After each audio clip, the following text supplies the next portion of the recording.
तो जी हाँ दोस्तों, यहाँ पे बहुत ही ज़बरदस्त फाइटिंग होने वाला है और इनाम में रखा गया है Realme C25Y फ़ोन। तो मैं आप सभी दर्शकों से मैं गुजारिश करना चाहूँगा, प्लीज़ हमारे कैमरामैन के साथ जुड़े रहिए और बहुत ही ज़बरदस्त फाइटिंग होने वाला है। इस गांव से हैं पदनवा पहलवान और इस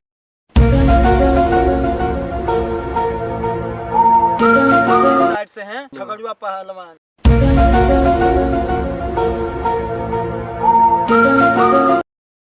तो मैं दोनों पहलवानों के आवाज़ देना चाहूँगा।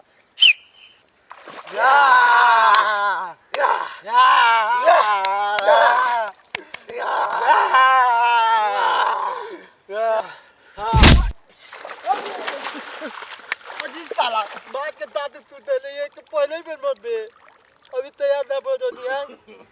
नो आप तो लगे हम बताओ तो नहीं। अरे साला हम टोरी धोके गिरैले है।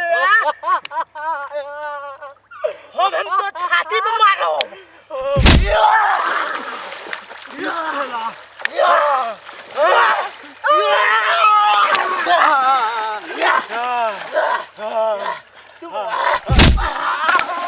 साला तू सब छोड़ होट टूट गइल दादा। हम होट टूटले बाटे, मैं छाती के बात टूट गइल।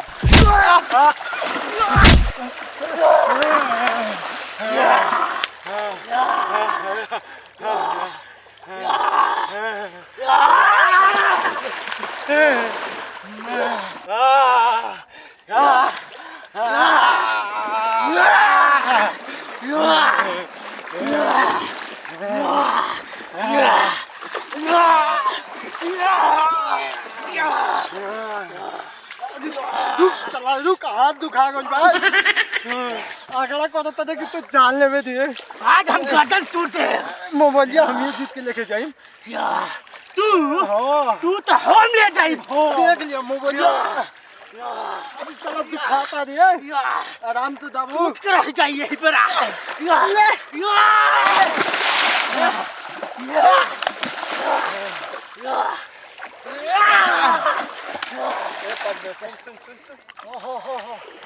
हम तो क्या आराम से गिराओ, तुम तो हमरो के आराम से गिराओ।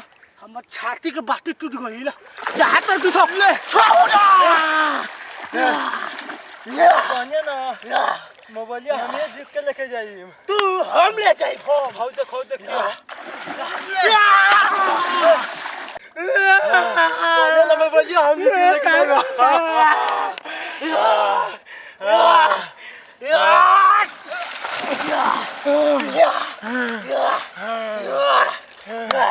तोरा के ना छोड़ो। तोरा के ना छोड़ो। हम जीत गए नी, हम जीत गए नी। साला मोबाइल के चक्कर में हम बात के डर तुरंत। हो देख मोबाइल है।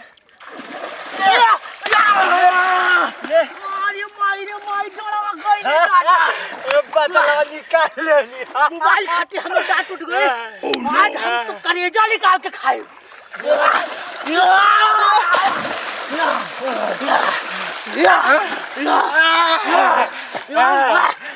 मार के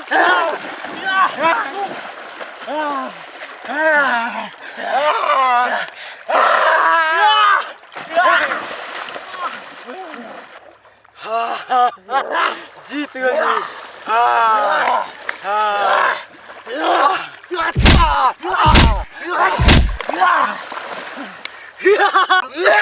हम फोन जीत कर नहीं करा हरा के।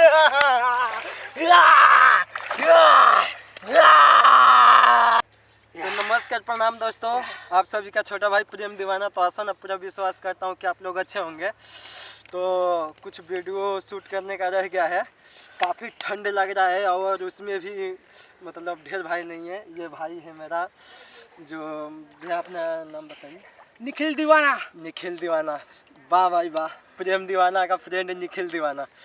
तो भाई बहुत ही मेहनत करके इस वीडियो को शूट किए हैं और फ़ोन का था तो मेरा उसमें सीन शुरू में देखे हैं आप लोग, तो शुरू में सीन दिया गया था, तो भीगने की वजह से सीन नहीं ले पाया, तो उसके लिए क्षमा चाह रहा हूँ। लेकिन वो ये वीडियो रिटर्न फिर आप लोगों के बीच में हम लोग वापस लेके आएंगे। तो मैं आप सभी से चाहूँगा कि प्लीज़ अपना प्यार दुलार आशीर्वाद बनाए रखिए। काफ़ी ठंड लग रहा है दोस्तों, आप सभी के इंटरटेनमेंट के लिए ना हम लोग वीडियो शूट कर रहे हैं, तो प्लीज़ आप लोग भी हम लोगों का सपोर्ट कीजिए, एक लाइक कर दीजिए और हमारे चैनल को सब्सक्राइब कीजिए, और वीडियो अच्छा लगे तो अपने दोस्तों के पास शेयर कीजिए। जय माता दी।